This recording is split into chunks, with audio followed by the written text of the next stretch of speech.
Welcome to yet another episode of SimpliFlying Live with me, Shashank Nigam, your host and the CEO of SimpliFlying. Today I've got a very special guest with me and a dear friend whom I've known since before SimpliFlying started when I used to live in Boston, and that's none other than David Meerman Scott. David, welcome to SimpliFlying Live. Hey, Shashank, it's great to be here. So good to see you virtually again, my friend. That's right. Thanks so much for joining. And for those who are not aware, David is one of the world's foremost experts in inbound marketing, which is a new field pretty much. He's been championing that. He's a best-selling author. David, why don't you do a quick intro about yourself? Yeah, so I've written 10 books. I'm most well known for one called The New Rules of Marketing and PR. Right. And that book has been published in 29 different languages. It's now in the 6th edition in English, and in the English language has sold nearly 400,000 copies. So that's my big thing, and I speak all over the world about marketing and sales. That gets me on a hell of a lot of airplanes. I figure I'm probably about 3.5 million air miles so far in my career, so not bad. Wow, that is fantastic. And for those who have an eye for details, David actually did write a blurb for my book, Soar, which, David, I see right behind you. Yeah, right here. It is always on my person. Thank you so much. Absolutely. Yeah, it's a great book. I really enjoyed it. Thank you. I hope you did find one or new things about airline marketing too. So tell us, David, sonic branding. This is the latest project you've dived in. I was fascinated, so I reached out to you. Yeah. What is sonic branding, and why are you so excited about this? Well, sonic branding is how to use music and musical notes for branding purposes. And I'm really excited about it because I've been a marketing expert and a branding expert now for many years. And I'm also a huge music geek. I'm a huge fan of the Grateful Dead, for example. I have a database that of all of the different concerts I've been to, and I've been to over 600 live rock concerts. The next one I'm going to happens to be tomorrow, and it's Tom Petty and the Heartbreakers.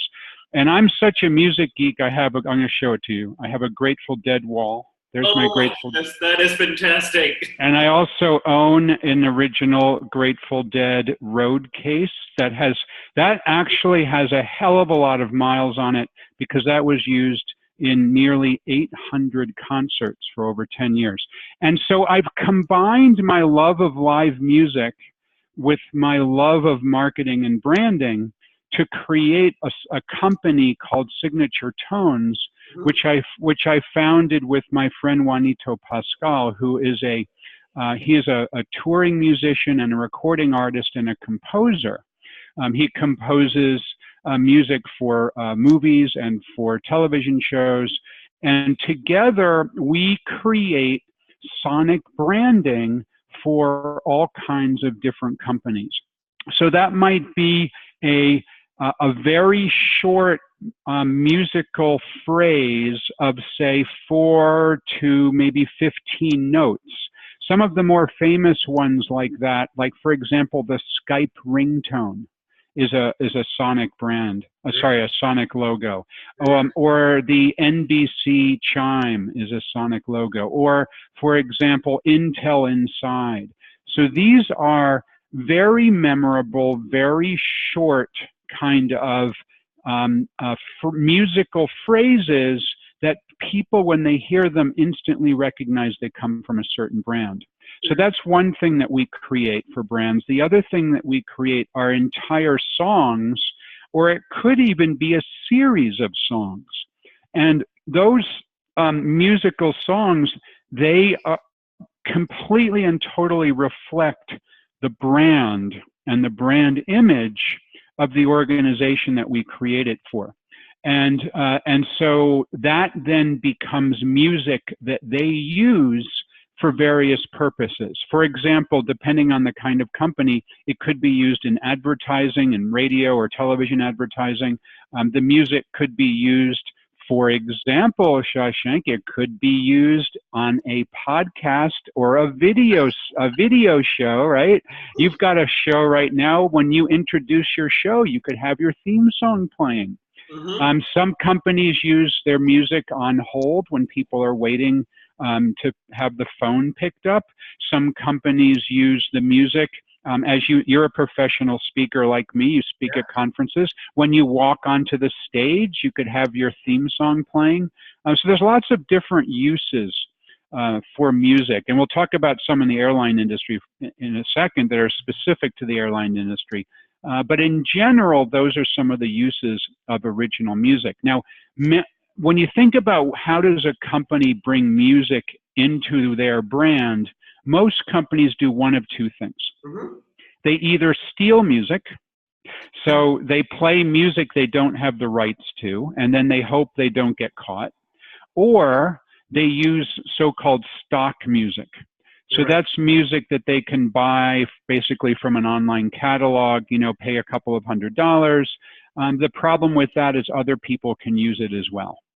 And so it's not exclusive to your brand. So what we create is something that's not only developed for your brand and is totally in keeping with your brand promise and your brand attributes, but is something that you own and nobody else can use. That's fantastic. Now, I find two things quite fascinating. One, that you've combined your love for music and marketing to do this. It's a bit like how I combine my love for airlines and marketing. Yeah, right. It leads to great things, as we can see. The other, what I find unique is, so you're saying sonic branding is like a musical logo, right? Well, there's two aspects. One is the musical logo is the very short, 3 or 4 or 5 seconds. Mm-hmm. And then the other is a full-blown song or a series of songs. Right. Now, my question is, why is this important? Of the brands you mentioned who do this well, I could instantly, Intel Insight was ringing in my head. NBC, yes, sort of, but that was about it. A couple come to mind. Why is this important for brands? It's important because just like other kinds of other kinds of branding and other kinds of logos, music, audio is incredibly important for humans, and they bond with music. So companies and airlines especially spend millions and millions of dollars on visual branding. My gosh, they paint all their airplanes, right? And everything has their logo on it. They spend millions and millions and millions of dollars on visual branding. They also spend a lot of effort on the words that they choose to brand their organization. But in many cases, they don't think at all about audio branding or sonic branding. They don't think about how they can use either a short musical logo or a full-blown song. So some of the things that come to mind are when the cockpit has to make an announcement or a flight attendant has to make an announcement, perhaps just before that announcement comes on, there could be a 5 or 6 or 7 note logo that alerts people that you have to pay attention because there's going to be an announcement now. And it kind of can be okay, now I need to pay attention, and it can be unique to that particular airline. Right. So that might be a use of a logo, and then that same set of musical notes could be used in other purposes, perhaps could be used on the website. When you book a ticket, it could then, and the ticket is finalized, and it could play a couple of musical notes. That's pretty interesting. Yeah, if you know what comes to mind from websites? Yahoo. Yahoo had a Yahoo. Yeah, right, yeah. Back in the day, and that used to come on their website, not just on their TV. Now, going back to the airline context, one of the things is around consistency, right? Are you thinking that airlines would use the same tune or tones in flight and on the call center and on the website? Or are you thinking there's going to be a series? Because I'm guessing in this case, it's the reinforcement that builds the brand, because you're not Yes. really looking at something.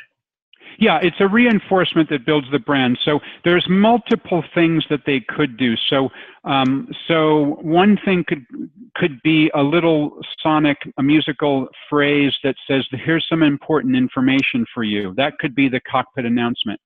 Or there could be, here's something that I think would be really cool, to have not just one song, but have a series of songs that are part of the same family of music, and maybe we create an hour of music. Wow. and that's what's played when passengers board the airplane. And what's interesting about that, and I'm a frequent flyer on a number of airlines. I have 2 million miles on American.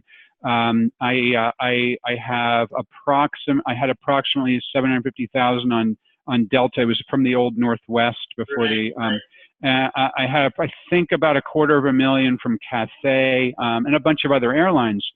And as you're boarding the airplane, if there's a series of songs that are very reflective of that airline's brand, that have a very important theme around that airline, and make you think, oh yeah, I'm now on American Airlines, but not be repetitive, because what people don't want is the same song to play over and over and over and over and over again. But having something that's a theme could be really, really interesting, because if you, like me, I get on an American Airlines airplane probably every couple of weeks. And if that same musical theme played every time I got on, it would make me smile, because, hey, I'm about to fly, because I like to fly. I enjoy the experience.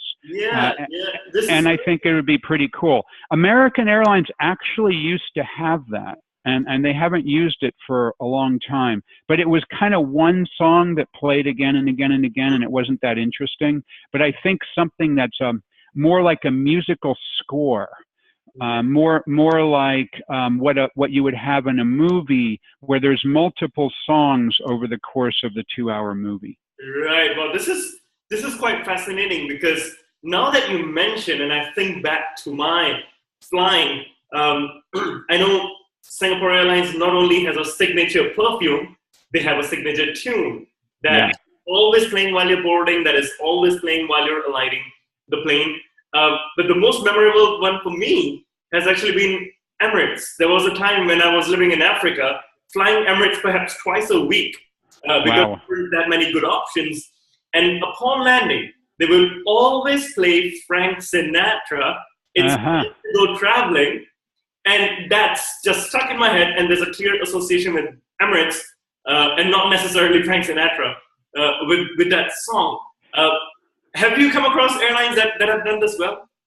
I mean, those things come to mind, and I think that's what's really interesting about that example, is that the same song is played, as they begin the descent, for example.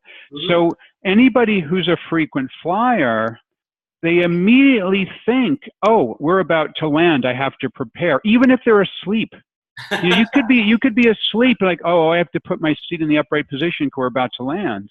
And those are very, very important branding and marketing cues for people that ultimately, in a psychological way, drive business, because people remember it, even if it's subconsciously they remember it.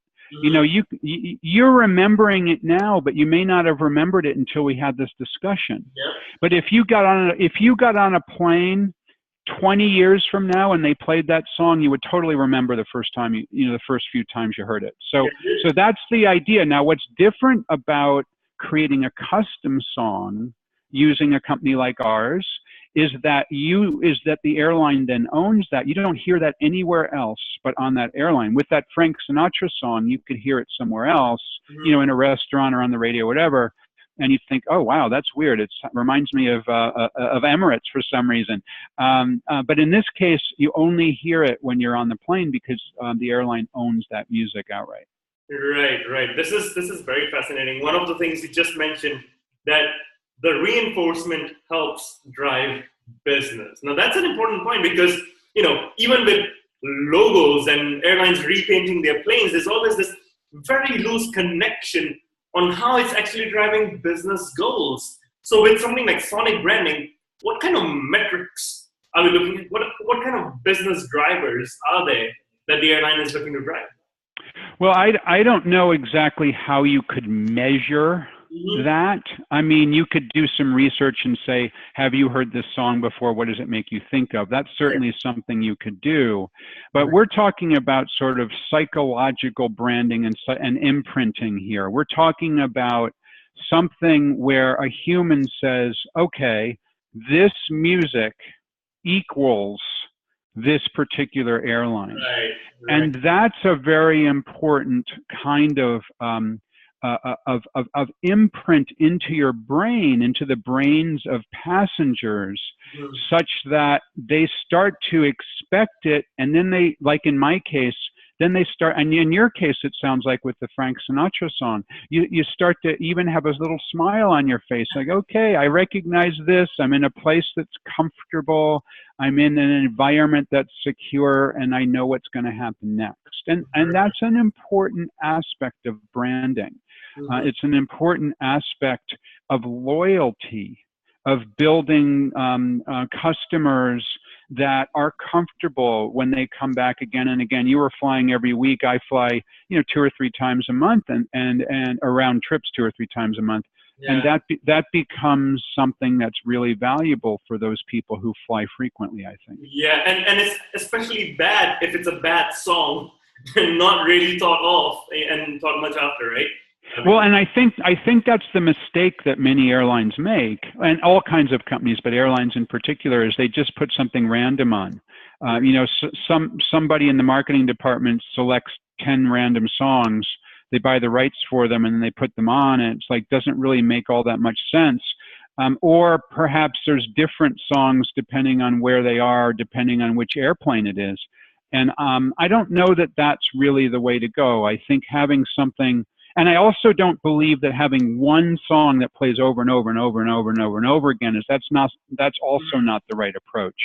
But I think almost like a musical score that has different components and different aspects of the theater of the airplane ride, I think is a really interesting concept. Right. Which company comes to mind? Which brand comes to mind? Airlines or not? When you think, this company has done a full score really well, or has done song branding really well. Is there one? I think one example that comes to mind is the Olympics. And it depends. I mean, here in the United States, it typically has been on NBC at least. Most of the Olympic Games have been on NBC. And if you think about how they used music, they use music as the introduction, as as the program begins, as you're going to a different venue for a different kind of sporting event, during the ceremony when they award the medals and they play the national anthem. I mean, there's a whole set of music in the Olympic Games, many of it original music, that becomes almost like the score, the musical score to the athletic competition. You just mentioned national anthems. What better example of sonic branding, because national anthems are associated with the country. Great example, indeed, absolutely. Yeah, that's very fascinating. And in our work, when we work with airlines, we realize that there are so many touch points to optimize. We just finished a work in which with the airline we had 48 touch points that the brand was interacting with the customer, and it was just so hard to optimize everything. And yet you need to stand out, and sonic branding is a very good one to just differentiate yourself from competitors.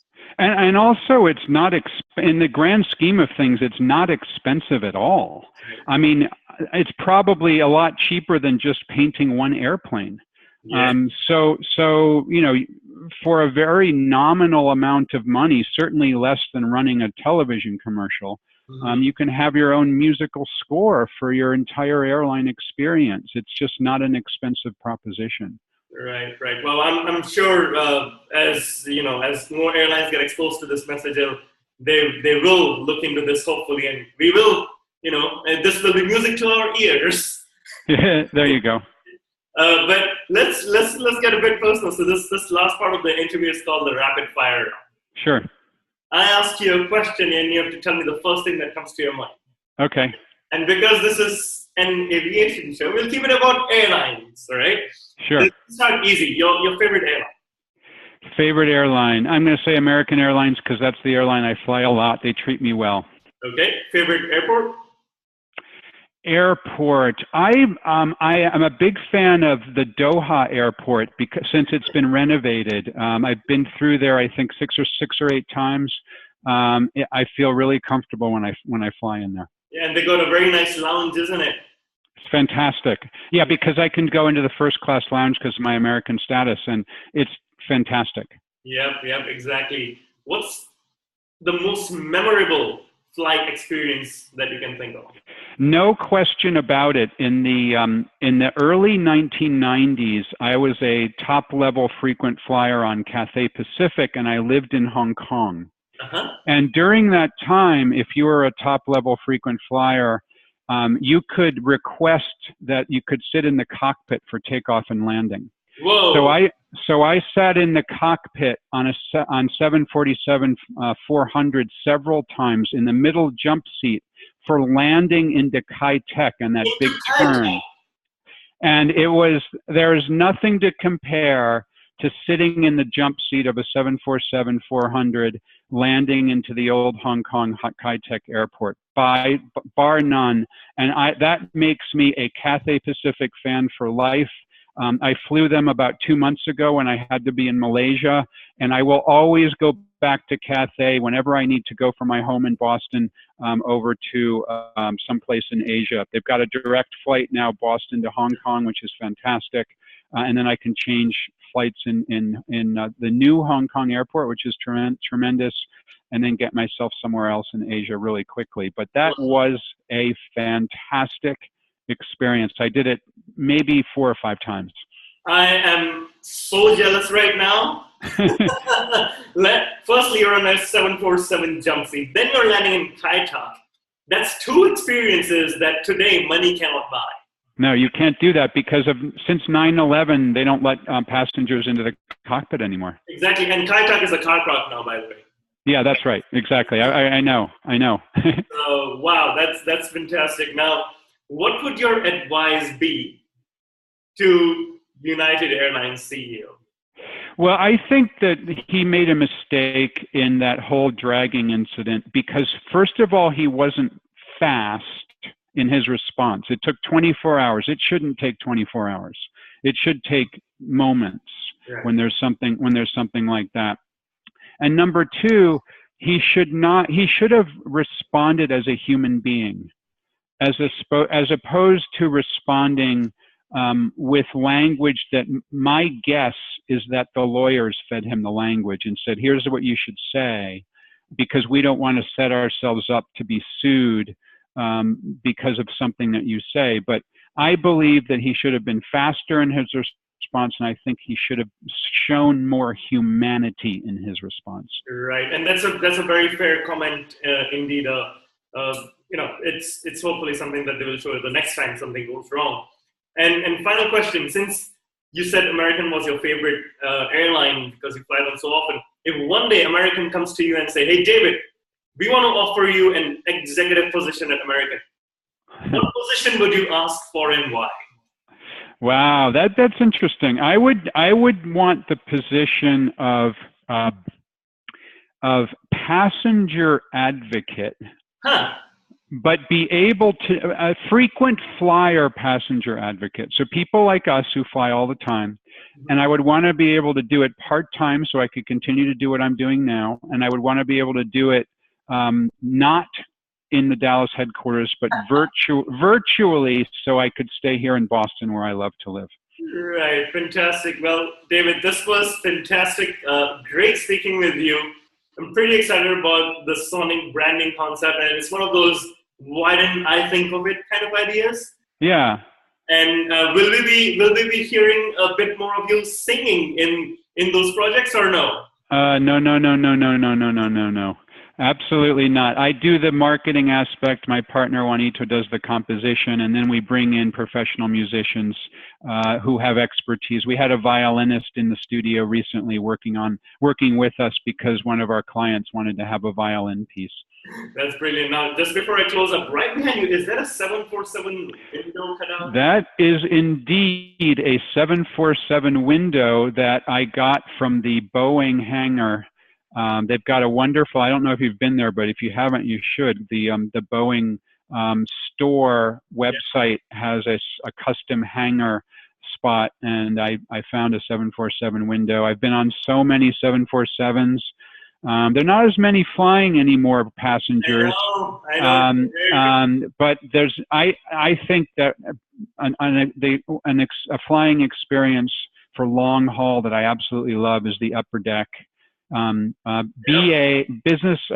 British Airways flies a 747 between Boston, where I live, and London Heathrow, and I'm actually flying them in a couple of months. Again, I've flown them many times, and I always sit upstairs. Don't tell anybody else. Seat 62K. Hey, okay? I'll file my boarding pass, but I was on 62K 2 weeks ago on Lufthansa from Toronto. Oh, nice. Nice. This is uncanny. I know we can go on for a long time on this aviation geek stuff, but I'll let you go. Thank you so much for sharing some of the thoughts on how airlines can apply sonic branding. I wish there was a tune playing right now. My pleasure. Thanks so much. This has been a lot of fun. Cheers.